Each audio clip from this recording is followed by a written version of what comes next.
এখন সংস্কারকে কে কিভাবে দেখেন?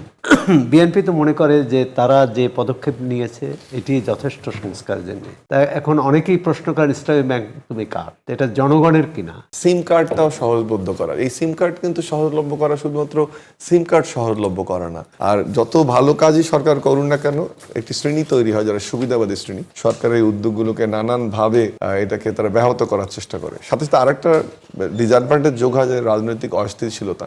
বাংলাদেশে দীর্ঘদিন ধরে যে ফেসিবাদী শাসনের জাতাকলে থেকে বাংলাদেশকে ডাটা ম্যানিপুলেশন করা হয়েছে, এবং তখন থেকে কিন্তু আমরা বলছিলাম যে এই প্রতিশ্রুতি কিন্তু বাস্তবায়ন এটা অসম্ভব না, তবে এটা অনেক বেশি কঠিন। 2026-27 অর্থ বছরের বাজেট ত্রয়োদশ জাতীয় সংসদ অধিবেশনের যে প্রস্তাবিত বাজেট সেটি হলো 9,38,000 কোটি টাকা। এই বিপুল পরিমাণের বাজেট, যেখানে মেগা প্রজেক্টে গুরুত্ব না দিয়ে গুরুত্ব দেওয়া হচ্ছে মানব সম্পদ উন্নয়ন, শিক্ষা এবং কর্মসংস্থান সহ স্বাস্থ্য সুরক্ষার প্রতি, সামাজিক নিরাপত্তার প্রতি। এই বাজেট কতটা জনবান্ধব, কতটা গণবান্ধব, অথবা কতটা ব্যবসা বান্ধব, সেই বিষয় নিয়ে আলাপ হবে নতুন বাংলাদেশে আজকে আমাদের আলোচনায়। সবাইকে স্বাগত জানাচ্ছি। আপনাদের সঙ্গে আছে আমি রিশাদ হাসান, দেখছি News24, এবং আজকে আমাদের সঙ্গে স্টুডিওতে তিনজন অতিথি উপস্থিত আছেন। আমি একটু আমার ডান পাশ থেকে পরিচয় করে দিচ্ছি। আমার ডান পাশে আছেন সোহরাব হাসান, সম্পাদক চর্চা.com, এবং আমাদের সঙ্গে উপস্থিত আছেন অধ্যাপক ডক্টর আব্দুল্লাল মামুন, রাজনৈতিক বিশ্লেষক। এছাড়াও আর কিছুক্ষণের মধ্যে আমাদের সঙ্গে যুক্ত হবেন আলাউদ্দিন মোহাম্মদ, যুগ্ম সদস্য সচিব, জাতীয় নাগরিক পার্টি এনসিপি। আমরা আমাদের আলোচনা চালিয়ে নেব। আমরা একটু শুরুতেই যেতে চাই, আজকে যেহেতু আমাদের আলোচনার বিষয় কেমন হলো বাজেট।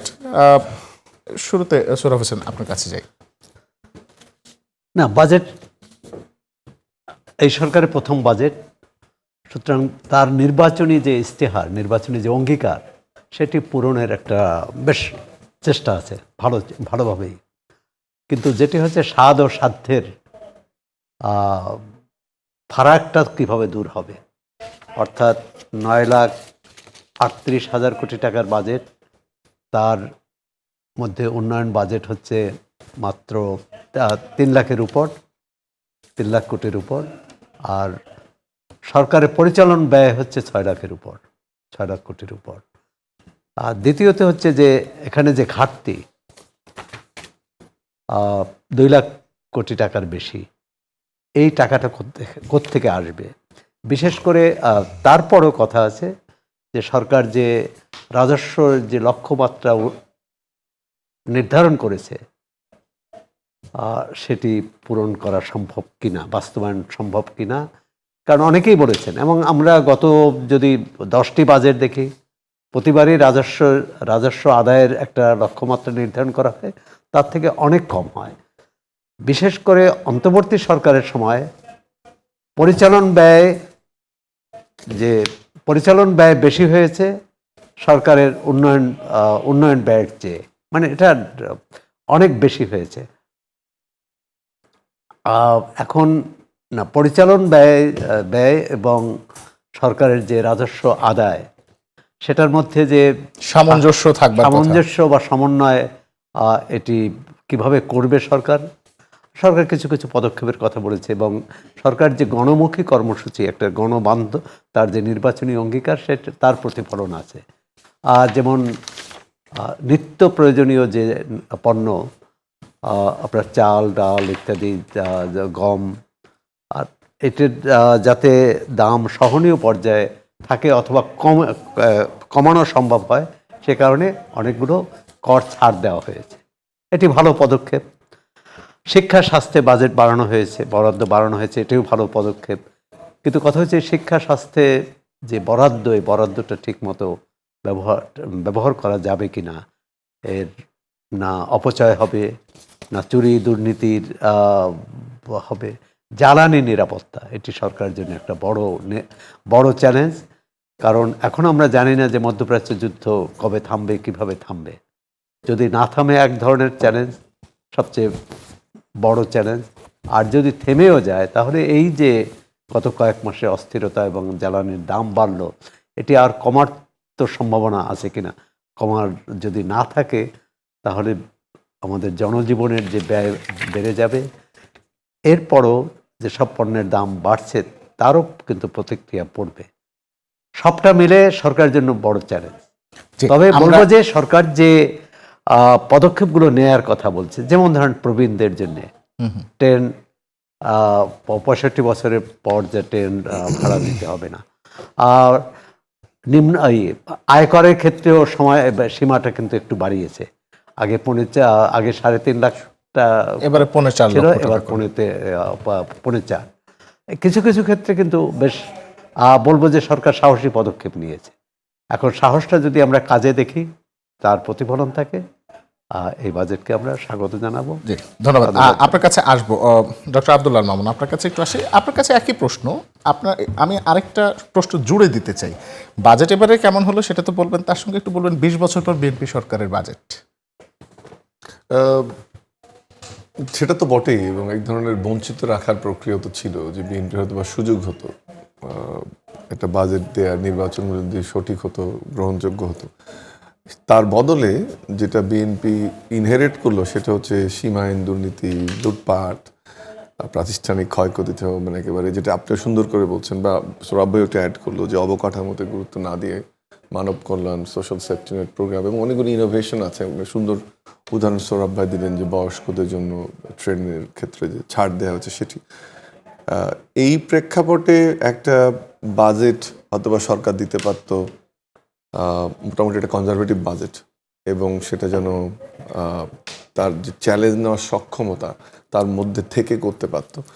সেটিকে বরং না করে, যেহেতু ক্ষয়িষ্ণু অর্থনীতি এবং প্রতিষ্ঠানগুলো ধ্বংস হয়েছে, আপনি দেখেন যে অবকাঠামোতে গুরুত্ব না দিয়ে সরকার যে 10টি খাতকে গুরুত্ব দিল, এটা কিন্তু বাজেটের পরিপূর্ণ চিত্রটা এখানে আমরা বুঝি। আমি যদি উল্লেখ করি আপনার এখানে, যে সর্বজনীন উন্নয়ন, অবকাঠামোর তো উন্নয়নের বাইরে গিয়ে যেখানে লুটপাটের অর্থনীতি আমরা দেখেছি, শিক্ষা স্বাস্থ্য ক্ষেত্রে মানে কি বলবো, প্রায় ডাবল একটা বাজেট আছে, এবং এই সরকার আস্তে আস্তে শিক্ষাক্ষেত্রে 5% রিস্ক করতে চায় জিডিপির।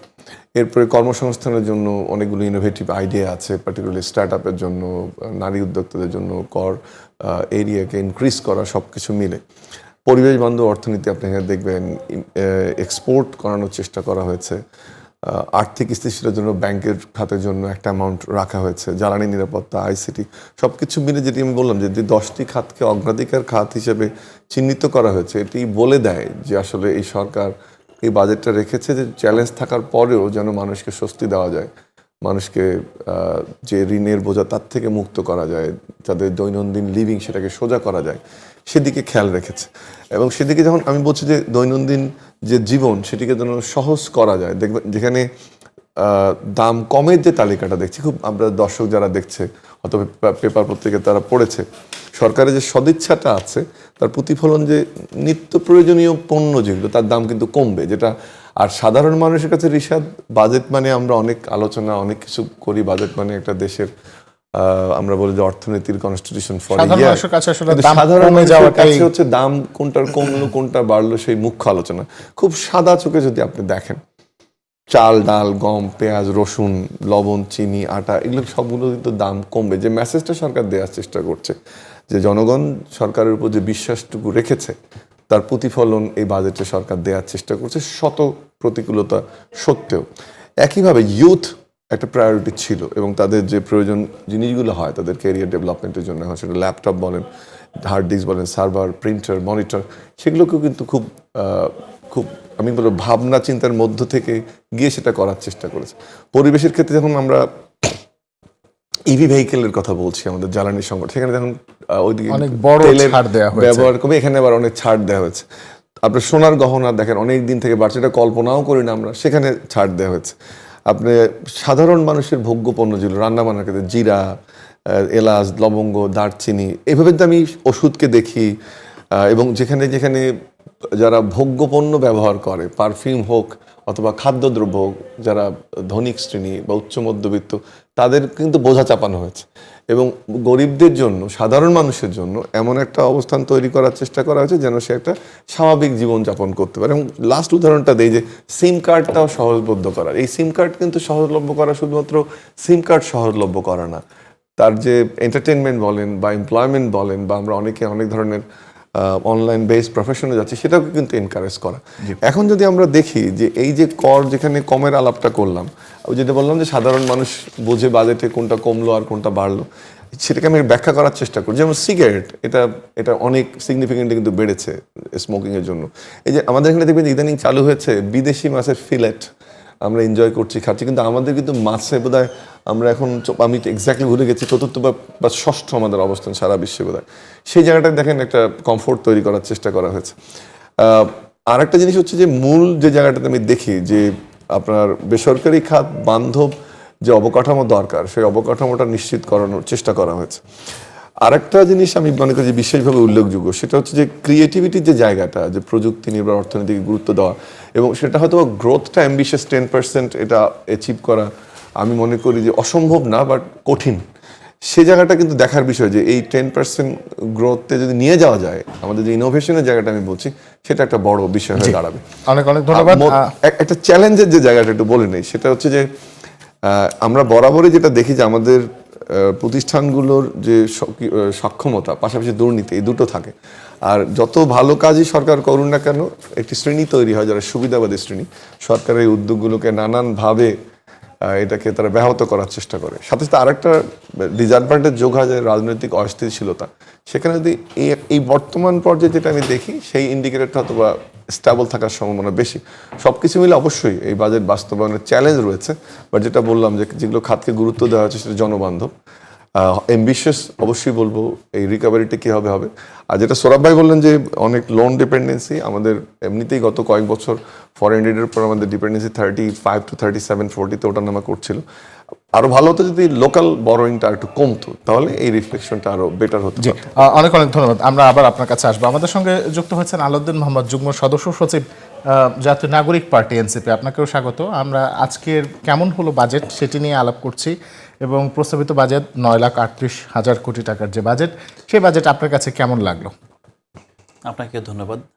আমার কাছে মনে হচ্ছে যে বাজেট বড় হলে তো ভালোই লাগে, যে মনে হচ্ছে যে আমরা ধনী হচ্ছি, জাতি হিসেবে আমাদের আসলে টাকা পয়সা বাড়ছে। কিন্তু একই সাথে আপনার এই যে বড় বাজেট, এটা যতটা আপনার শুনতে ভালো দেখায় যে আমাদের প্রায় আপনার কত 9,38,000 কোটি টাকার বাজেট দেওয়া হয়েছে, কিন্তু একই সাথে এই বাজেট আসলে আমাদেরকে হতাশ করেছে। কারণ বাংলাদেশে দীর্ঘদিন ধরে যে ফেসিবাদী শাসনের জাতাকলে থেকে বাংলাদেশকে ডাটা ম্যানিপুলেশন করা হয়েছে। আমরা আসলে যে ডাটা নির্ভর বাজেটগুলো করে থাকি, এই ডাটাগুলো অনেকটাই প্রশ্নবিদ্ধ। তো সেক্ষেত্রে যখন আমরা এই বড় বড় সংখ্যার বাজেট করি, তখন কিন্তু সংখ্যার আড়ালে বাংলাদেশের সাধারণ মানুষের যে ভালো মন্দ, অথবা আমরা যে অর্থনীতির যেই শক্তিশালী ভিত্তির উপর যে অর্থনীতি দাঁড়িয়ে থাকা উচিত বলে আমরা মনে করি, সেটা কিন্তু এখানে গুরুত্ব দেওয়া হয় নাই।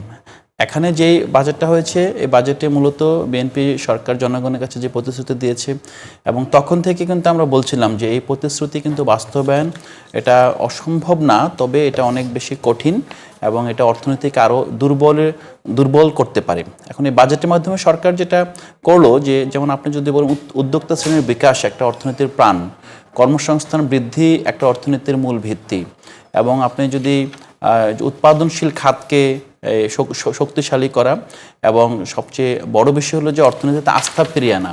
তো আমরা সামগ্রিকভাবে যেটা দেখছি সেটা হলো যে এই অর্থনীতিতে যে জনগণ আস্থা ফিরবে, ব্যবসায়ীদের আস্থা ফিরবে, বৈদেশিক বিনিয়োগকারীদের যে আস্থা ফিরবে, সেটা আমাদের কাছে মনে হয় যে সেই আস্থা আমরা নিজেরাই পাচ্ছি না। তবে একটা বিষয় মানে বলতেই হবে, এই সরকারের প্রথম বাজেট, এই সরকার যে অবস্থা অর্থনীতিকে পেয়েছে, এটার দায়িত্ব এই সরকারের না। এটা আমাদেরকে বুঝতে হবে। সরকার একটা লিগ্যাসি নিয়েই আসলে বাজেট দিতে হয়েছে, বাট সরকার যেটা পারত, প্রথমত আপনার যে অর্থ সংস্থানের যেই চ্যালেঞ্জ মোকাবেলার জন্য সরকার যে আপনার জনগণের সাথে গণভোটের যে রায় বাস্তবায়ন না করার যে প্রতারণা, এবং জুলাই সনদ বাস্তবায়ন না করা, সংস্কার পরিষদ বাস্তবায়ন না করার মাধ্যমে একটা বার্তা দিয়েছে সবাইকে যে আমরা সংস্কারের প্রতি কমিটেড না।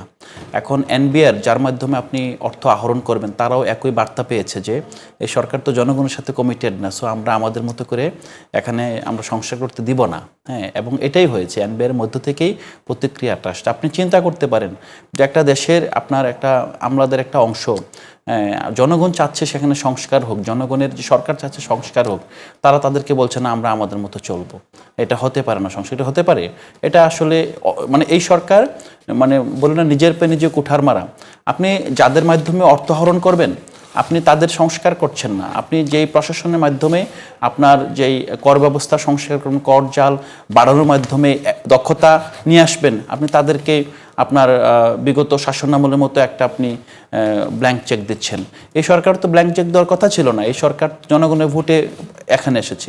তো এটার কুফলটা কি হচ্ছে? কুফল হচ্ছে যে সরকার যখন এনবিআরের মাধ্যমে অর্থ আহরণের যেই টার্গেট আছে সেটা বাস্তবায়ন করতে পারবে না, তখন বাধ্য হয়ে এবং স্বাভাবিকভাবেই বিগত সরকার এত বৈদেশিক ঋণের বোঝা চাপিয়ে গিয়েছে আমাদের উপরে, এই সরকার চাইলেও আসলে বৈদেশিক ঋণ আগের মতো করে করতে পারবে না।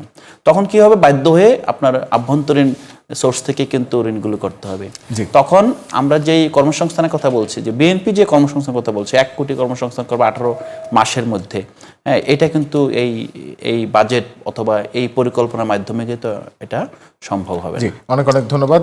আমরা এই পর্যায়ে একটা ছোট্ট বিরতিতে যাব এবং বিরতির পর এসে আমরা আলোচনা করব রাজনৈতিক সংস্কারের মাধ্যমে অর্থনৈতিক স্থিতিশীলতা তৈরি এবং এই অর্থনীতিকে আসলে কিভাবে তোলা যায় সেই বিষয়তে আমাদের সঙ্গে থাকুন। বিরতির পর স্বাগত, দেখছেন নিউজ 24 চলছে নতুন বাংলাদেশ। আপনাদের সঙ্গে আছে আমি রিশাদ হাসান। আমরা কথা বলছি কেমন হলো এবারের বাজেট সেটি নিয়ে। আমাদের সঙ্গে আমাদের অতিথিরা রয়েছেন। আমরা বাজেট কেমন হলো তা তো জানতে পেরেছি, কিন্তু এখানে অর্থমন্ত্রী আজকে সংসদে একটা খুব গুরুত্বপূর্ণ কথা বলেছেন, সেটি হলো যে রাজনৈতিক সংস্কার ছাড়া অর্থনীতিকে আসলে পুনরুদ্ধার করা খুব কঠিন। সেই জায়গাটি আমির খসরু মাহমুদ চৌধুরী বলেছেন। তো আমার প্রশ্ন হচ্ছে এই রাজনৈতিক সংস্কার কিভাবে হবে? সোহরাব হোসেন, এখন সংস্কারকে কে কিভাবে দেখেন? বিএনপি তো মনে করে যে তারা যে পদক্ষেপ নিয়েছে এটি যথেষ্ট সংস্কারের জন্য। বিরোধী দলে যারা আছেন তারা মনে করে এটা সংস্কার হয়নি।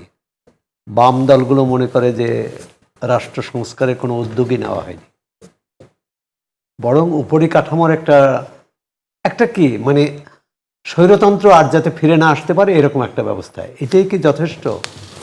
কারণ আইনের শাসন, ন্যায় বিচার, স্বচ্ছতা, জবাবদিহি, এটি প্রতিটি ক্ষেত্রে কতটা নিশ্চিত করা যাবে তার উপরে নির্ভর করবে সংস্কার। এবং সেই সংস্কারের উপর রাজনৈতিক সংস্কার, সেই সংস্কারের উপর নির্ভর করবে অর্থনৈতিক যে পরিকল্পনা নেওয়া হয়েছে সেটি বাস্তবায়ন করতে পারা না পারা। এখন প্রথমত রাজনৈতিক স্থিতিশীলতা দরকার। আপনি রাজনৈতিক সংস্কার তো পরের বিষয়। আগে যদি রাজনৈতিক স্থিতিশীলতাই না থাকে, অর্থাৎ রাজনৈতিক যে মতৈক্য পুরোপুরি না হলেও যে মতভেদ আছে, মুখোমুখি অবস্থান, সেটার একটা জায়গায় আসতে হবে। সংসদে পাল্টাপাল্টি বক্তব্য দিল, আমরা তো সাধারণ মানুষ কী বলবে? ধরুন ইসলামী ব্যাংক নিয়ে বিতর্ক হলো, সরকার তার মতো ব্যাখ্যা করেছে, বিরোধী দল তার মতো ব্যাখ্যা করেছে। তাই এখন অনেকেই প্রশ্ন করেন ইসলামী ব্যাংক তুমি কার? এটা জনগণের কিনা, এর যে লাখ লাখ গ্রাহক তাদের কিনা, না এটি নিয়ে রাজনৈতিক ভাগাভাগির বিষয় আসছে? আগে এক পক্ষের ছিল, এখন অন্য পক্ষের, আবার মাঝখানে এক পক্ষের ছিল, সেখান থেকে আবার সরিয়ে নেওয়ার চেষ্টা, আবার রাজপথে বিক্ষোভ হচ্ছে। মানে এই এই এই রাজনৈতিক প্রশ্নের মীমাংসা হতে হবে আমরা যদি সুশাসন চাই, বাজেট বাস্তবায়ন চাই, এই প্রশ্নগুলো। দ্বিতীয় হচ্ছে সরকারের সব ক্ষেত্রে যে সরকার যুক্তিসঙ্গত অথবা যে মানে প্রয়োজনীয় পদক্ষেপ নিতে পেরেছে, কিছু কিছু রাজনৈতিক কর্মসূচিও আছে এর মধ্যে, রাজনৈতিক অভিলাষ। যেমন পদ্মা ব্যারেজ, এটা নিয়ে কি বিস্তর আলোচনা হয়েছে, বিতর্ক হয়েছে, খোলাখুলি মানুষ কি জানতে পেরেছে এটার ইতিনীতি কি হতে পারে, কি ঝুঁকি থাকতে পারে, বিশেষজ্ঞ পর্যায়ে আলোচনা হয়েছে কি না, সরকার একটা প্রতিশ্রুতি দিল সেটার বাস্তবায়ন করা, এটি একটি বিষয় আছে। এর আগে তো আমরা তিস্তা ব্যারেজের কথা শুনছিলাম, সেটা এখন কিন্তু পিছনে পড়ে গেল। এখন পদ্মা ব্যারেজ আসলো, কারণ এটা অনেক বেশি টাকার বাজেট আর টাকার প্রকল্প, সুতরাং এটা নিয়ে এটার উপরই সবাই দৃষ্টি নিবদ্ধ। হচ্ছে যে বাংলাদেশে যেটা বলি যে এই বাজেটের যেটা অপূর্ণতা, সেটা হচ্ছে যে আমাদের দারিদ্র্য সীমার নিচে যে 20% মানুষ বাস করে, শুধু ফ্যামিলি কার্ড দিয়ে, শুধু আর্থিক সহায়তা দিয়ে, শুধু 15 টাকায় চাল বিতরণ করে সেই দারিদ্র্য সীমার উপরে তাদের ওঠানো যাবে না। এজন্য সুনির্দিষ্ট টেকসই অর্থনৈতিক পরিকল্পনা দরকার। এসব করে হয়তো এদের বাঁচিয়ে রাখা যাবে। জি, এদের ধন্যবাদ। আমরা একটু আপনার সহ আলোচকদের কাছে যাব একটু। অধ্যাপক ডক্টর আব্দুল্লাহ আল মামুন একটু বলবেন যে রাজনৈতিক সংস্কারটা কিভাবে হবে? আমি একটু একটা জিনিস, যেহেতু এটা নিয়ে আমরা এত আলোচনা করছি দীর্ঘদিন, এটাকে মেলানোর জন্য প্রথমে একটু বোধহয় ভাগ করা দরকার যে রাজনৈতিক সংস্কার, উনি যে বক্তব্যটা দিয়েছেন যে রাজনৈতিক সংস্কারের কোন জায়গাটায় সংস্কারটা প্রয়োজন এবং সেটা অর্থনীতির কোন জায়গাটাতে গুরুত্বপূর্ণ। যেমন একটা ইন্ডিকেটর হতে পারে, আপনি তো বিগ থিং আপনি তো ভাবে দেখতে পারেন না, বাট এটা একটা ইন্ডিকেটর হতে পারে যে সৌরভ ভাই যেটা বলে যে রাজনৈতিক স্থিতিশীলতার প্রয়োজন কোন জায়গায়, সেটা কেউ নিশ্চিত করে। সেটা আবার সংস্কারের যে আমাদের উৎসাহ উদ্দীপনা, আমাদের যে ডিজায়ার, সেটা আবার এই অর্থনীতিকে ক্ষতিগ্রস্ত করে কিনা, সেটি কিন্তু একটা বড় প্রশ্ন। যে আমরা ভঙ্গুর অর্থনীতির কথা বলছি এবং একদম সাধারণ মানুষের সংস্কার অবশ্যই গুরুত্বপূর্ণ। আমি ব্যক্তিগতভাবেও সংস্কার চাই এইগুলো প্রক্রিয়ার মধ্যে থাকার কারণে। কিন্তু ওই কাঠামোগত জায়গাটা যদি আপনি ঠিক না করেন সেটা এবং নিশ্চিত না করেন যে আমি কোন সংস্কারটা আমার প্রায়োরিটি এবং কোন সংস্কারটা করব, সেটা গুরুত্বপূর্ণ। যেমন কয়েকটা উদাহরণ আপনাকে দিই যে আমরা পৃথিবীর ইতিহাস অবশ্যই এই আন্দোলনে, আমি নিজেও একজন কর্মী, আপনি যদি ইন্দোনেশিয়া থেকে একই ধরনের চিত্রটা দেখি 1998 সালে, সেখানে কি হয়েছে যে সংস্কারের প্রক্রিয়ার জন্য আলাদা একটা কালেক্টরেট করা হয়েছিল বা ডিপার্টমেন্ট, যেটা এখন এক্সিস্ট করছে এবং একটা চলমান প্রক্রিয়া হিসেবে সেটা চলছে। নিকট অতীতে যদি দেখি, আরো কয়েকটা উদাহরণ আপনাকে আমি দিই, যে ধরেন চিলিতে এই স্বৈরাচার বিরোধী আন্দোলনের পরে এবং সামরিক শক্তিকে তখন বিদায় করার পরে তখনও যে ধরনের সংস্কার প্রক্রিয়া নেওয়া হয়েছে তার একটা রোড ম্যাপ করা হয়েছে। আমি যেটা, I am not against reforms, but আমি বারবার 3টা আর্গুমেন্টে রোড ম্যাপের কথা বলছি। নেপালে আমরা কয়েকদিন আগে দেখলাম, একেবারে কয়েকদিন আগে আমরা দেখলাম ইন্টারেস্টিংলি, নেপালে কিন্তু এর আগেও যখন 90-91 এ ধরনের বড় রাজনৈতিক টালমাটাল সিচুয়েশন থেকে নেপাল মুক্ত হয়েছে, তখনও কিন্তু একটা রোড ম্যাপের মধ্য দিয়ে তারা গেছে। আমাদের একটা আকাঙ্ক্ষা থাকবে। তারপর ইতালির কথা বলতে পারি আমি 2013 সালে। আচ্ছা, আমরা একটু বাংলাদেশের কথাটা বলছি না, কারণ আমাদের সময় একটু কম। না, you can't discuss like this. তো আমরা উদাহরণগুলো না জেনে ইমোশনালি তো আপনি এনগেজ হলে হবে না। আমি যেটা বলছি যে আমি বিএনপি কখন করছি, কি করছে, ওই পয়েন্টে আমি যাচ্ছি না। অর্থাৎ আমার যে সংস্কারটা আমি করতে চাই তার একটা রোড ম্যাপটা দরকার। আমরা এত বিতর্ক করছি, এত কথা বলছি, বাট আসল কাজটা হচ্ছে না। এবং সেক্ষেত্রে যেটা শুরু করেছিলাম আমি, সেই রোড ম্যাপের মধ্যে আমার প্রথম থাকা উচিত যে আমি কোন সংস্কারটা প্রথম করব। সেটা আমি ওই কথাটাই উনি বলার চেষ্টা করছেন যে আমার এই ভঙ্গুর অর্থনীতি, ভঙ্গুর সমাজনীতি, সেই সংস্কারটা আমার প্রথম দরকার। এবং সেই রোড ম্যাপটা করে তার সাথে আমার যে অর্থনৈতিক মুক্তি, সেটাকে প্রথম মেলাতে হবে। আর এ না হলে আপনি বারবারই এটা থেকে বিচ্যুত হবেন। জি, অনেক অনেক ধন্যবাদ। আব্দুল্লাহ, আমরা একটু আলাউদ্দিন মোহাম্মদ আপনার কাছে যেতে চাই। দুঃখিত, একই প্রশ্ন। জি, একই প্রশ্ন থাকবে। না, এটা খুবই যুক্তিযুক্ত একটা বক্তব্য যে রাজনৈতিক সংস্কার ছাড়া তো আসলে আপনি রাষ্ট্রই পাবেন না। রাষ্ট্র যে অ্যাক্টিভ, রাষ্ট্র যে কাজ করছে, এটা তো বোঝা যায় এটা রাজনীতি টিকে আছে, রাজনীতি যথাযথভাবে আপনার কাজ করছে। রাজনীতি থাকা মানে এখানে গণতন্ত্র থাকা, গণতন্ত্র থাকা মানে এখানে অর্থনীতির যে ব্যবস্থার মধ্যে একটা জবাবদিহিতা, স্বচ্ছতা এবং জনকল্যাণমূলক একটা অর্থনৈতিক ব্যবস্থার সেখানে দাবি জনগণ করতে পারে।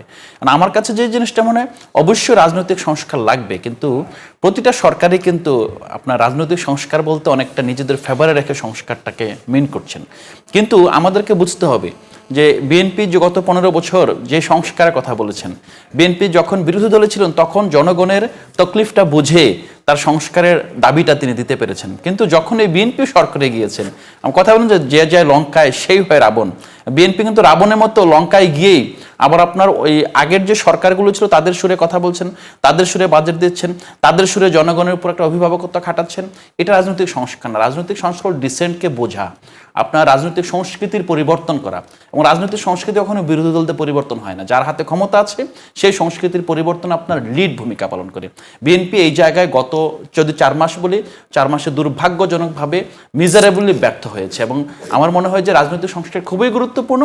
রাজনৈতিক সংস্কারের প্রথম ধাপ হলো যেই দল সরকার পরিচালনায় নিযুক্ত আছে সেই দলের মধ্যকার সংস্কার, দলের নেতাকর্মীদের সংস্কার, দলের নেতাকর্মীদের সাথে রাষ্ট্র ব্যবস্থার এবং সরকারের যে সম্পর্ক সংস্কার, সর্বোপরি এই দলকে একটা মডেল দল হিসেবে উপহার করে পরবর্তীতে যারা সরকার পরিচালনা আসতে চায় তাদের উপর যাতে একটা চাপ প্রয়োগ করা যায় সেই সংস্কারটা নিয়ে আসার। সার্বিকভাবে কোনো অর্থনৈতিক সংস্কার, রাজনৈতিক সেটেলমেন্ট, রাজনৈতিক চুক্তি, রাজনৈতিক দলগুলোর মধ্যকার সমঝোতা ছাড়া আপনার সাস্টেন করে না। পৃথিবীতে যে দেশগুলো আপনার নিম্ন আয়ের দেশ থেকে মধ্যম আয়ের দেশে কিংবা আমরা যেভাবে এলডিসি গ্রাজুয়েশন দিকে যাচ্ছি, যেটাই বিগ পুশ দিতে পেরেছে সেখানে রাজনৈতিক সমঝোতা ছিল এবং রাজনৈতিক ব্যবস্থা সংস্কার হয়েছে আগে।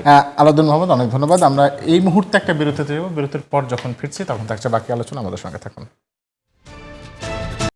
বিরতির পর স্বাগত আরো একবার, দেখছেন নিউজ 24 চলছে নতুন বাংলাদেশ। সঙ্গে আছে রিশাদ হাসান, আমাদের অতিথিরা আমাদের সঙ্গে আছেন। আমি একেবারে আমরা শেষ পর্যায়ে আছে, একটা প্রশ্ন দিয়ে আমি তিনজনের কাছ থেকে জানতে চাইবো, সেটি হলো যে এবারের বাজেটে জুলাই এবং বিএনপির 31 দফা কোনটার প্রতিচ্ছবি বেশি দেখা গেল বা সমভাবে দেখা গেল কিনা?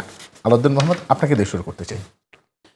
আমার কাছে মনে হচ্ছে দুইটার কোনোটাই এখানে বেশি গুরুত্ব পায় নাই।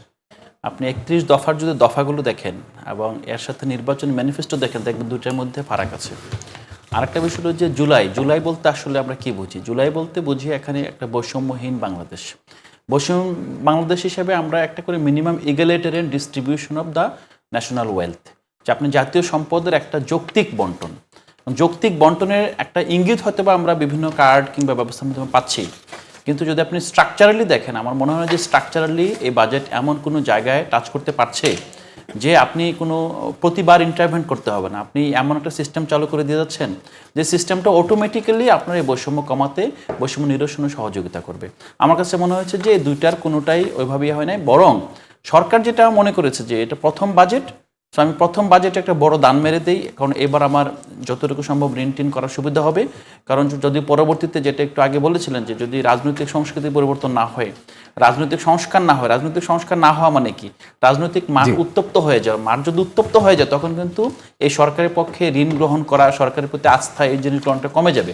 এই জন্য সরকার এগুলো হওয়ার আগেই চাচ্ছে যে একটা বড় বাজেট দিয়ে আপনার ইকোনমিতে একটা। ধন্যবাদ ডক্টর আব্দুল্লাহ মামুন। আমার মনে হয় যে huge reflection of July and both বিএনপির যে ম্যানিফেস্টো। কারণ হচ্ছে যে আমাদের জুলাই আন্দোলনটা তো হয়েছিল এমপ্লয়মেন্টের জন্য। আপনি যদি কয়েকটা জিনিস উল্লেখ করেন, যে এআই সিটিও স্মার্ট ফান্ড, এটা ইউথদের জন্য করা হয়েছে, ইনোভেশন তৈরি করে 500 কোটি টাকা এখানে রাখা হয়েছে। যদিও 500 কোটি টাকা not a very big amount of money, but very good initiative. এরপরে সৃজনশীল অর্থনীতিতে সবচেয়ে বেশি গুরুত্ব দেওয়া এবং আইসিটি সেক্টর থেকে বা আইটি সেক্টর থেকে 10% ইনকাম নিয়ে আসা। এছাড়া যেটা বললাম যে সৃজনশীল মাস্টার প্ল্যান তৈরি করা, তার জন্য আলাদা করে 300 কোটি টাকার বাজেট রাখা, বাংলাদেশ ব্যাংকের সিএসআর ফান্ড থেকে আরও 500 কোটি টাকা রাখা। এরপরে জুলাইয়ের একটা অবশ্যই এটা খুবই অ্যাপ্রিসিয়েটেড, যেমন যারা আহত হয়েছে জুলাইয়ে, নিহত হয়েছে, তাদের জন্য ফান্ডের ব্যবস্থা রাখা। সো হয়তো বা প্রত্যেকটা কম্পোনেন্ট, যেটা আলাউদ্দিন বললো, আমি ওর সঙ্গে একমাত্র সব কিছু তো আর সম্ভব না, বাট জুলাইয়ের রিফ্লেকশনটা আছে। আর জুলাইয়ের সবচেয়ে বড় যে জায়গাটা আমি মনে করি যে স্প্রিটের জায়গাটা, সেটা একটা বৈষম্যহীন সমাজ, এবং বৈষম্য শব্দটাই বারবার আসতো। সো যে বাজেট আপনার চাল ডালের দাম কমায়, তেলের দাম কমায়, যে বাজেট আপনার করের সীমা বাড়িয়ে দেয়, যে বাজেট আপনাকে জীবনযাপনের যে অনুষঙ্গগুলো সেটা নিশ্চিত করে, সেটা মোবাইল ফোনের হোক, ওষুধের দাম কমানো হোক, হার্টের অপারেশনের হোক, শিক্ষাক্ষেত্রে বাজেট বাড়ানো হোক, স্বাস্থ্যক্ষেত্রে বাজেট বাড়ানো হোক, এটার উদ্দেশ্যটা কি? এটার উদ্দেশ্য হচ্ছে সমাজের যারা বৈষম্যের শিকার, যারা পিছিয়ে পড়া মানুষ, তাদেরকে এগিয়ে নেওয়া। তো এটা তো একটা বড় স্পিরিট। শেষ করে আমি একটা কথা বলি, সেটা হচ্ছে অগ্রাধিকার খাতগুলো দেখলেই বোঝা যায় যে এই বাজেট কতটা জনবান্ধব হয়েছে। কিন্তু শেষে শুরুতে যেটা বলেছিলাম, শেষে আবার এটা বলি যে চ্যালেঞ্জের জায়গাটা হচ্ছে আগের মতো যেন সীমাহীন দুর্নীতি না হয়, লুটপাট না হয়।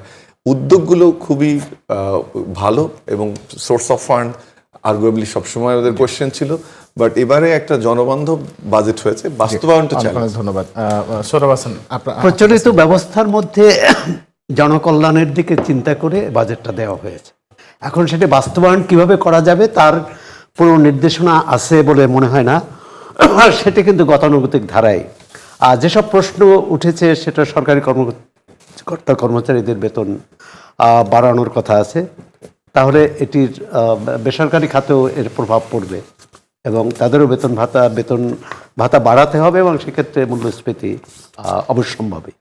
দ্বিতীয় হচ্ছে যে এই বাজেটে যে বিষয়টি অনুপস্থিত এবং আলাউদ্দিন মাহমুদরাও বলেননি, আমার ধারণা যে তাদের ছায়া বাজেটেও মার্কিন যুক্তরাষ্ট্রের সাথে যে চুক্তি হয়েছে সেই চুক্তির যে বিরূপ প্রতিক্রিয়া এই বাজেটে পড়বে আমাদের অর্থনীতিতে, আমাদের কৃষিতে, আমাদের অন্যান্য প্রযুক্তিতে, অন্যান্য খাতে, জ্বালানিতে, সেটা কিভাবে মোকাবেলা করা হবে আর সেটি সামাল দেওয়ার কোনো দিক নির্দেশনা নেই।